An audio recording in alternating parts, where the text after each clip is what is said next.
మేము దాడి చేసే లోపే బ్రహ్మోస్తో కొట్టారు. మే 10న తెల్లవారుజామున భారత్పై దాడికి సిద్ధమయ్యాం. 9వ తేదీ రాత్రే వ్యూహరచన చేశాం. మాకన్నా ముందే భారత్ క్షిపణులతో విరుచుకుపడింది. మా వైమానిక స్థావరాలు ధ్వంసమయ్యాయి. భారత్ దాడులపై పాక్ ప్రధాని షెహబాజ్ షరీఫ్ వ్యాఖ్యలు.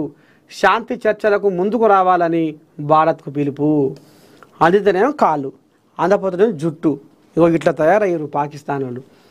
ఆపరేషన్ సింధూర్లో భాగంగా భారత్ చేసిన దాడులతో తమ వైమానిక స్థావరాలకు జరిగిన నష్టంపై పాకిస్తాన్ ప్రధానమంత్రి షెహబాజ్ షరీఫ్ నోరు విప్పారు. పాక్ సైన్యం మేల్కొనే లోపే బ్రహ్మోస్ క్షిపణులతో భారత్ విధ్వంసం సృష్టించిందని వెల్లడించారు. తాము దాడి చేసే లోపే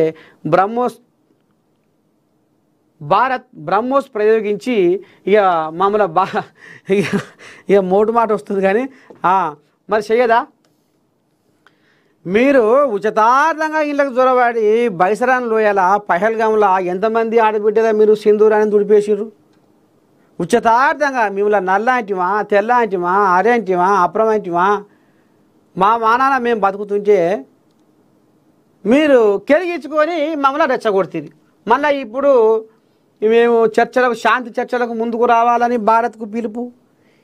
ఇవన్నీ ఒకల మాటలని ఎందుకు? అయితే అంతనేమో జుట్టు, అందపోతేనేమో కాళ్ళు. అబ్బా ఎట్లా తయారయ్యారో చూడు పాకిస్తాన్ వాళ్ళు. వీళ్ళకి మొత్తం అంతా తుచ్చకట్ట పెట్టాలి. మొత్తం తుచ్చకట్ట పెడితేనే అమ్మ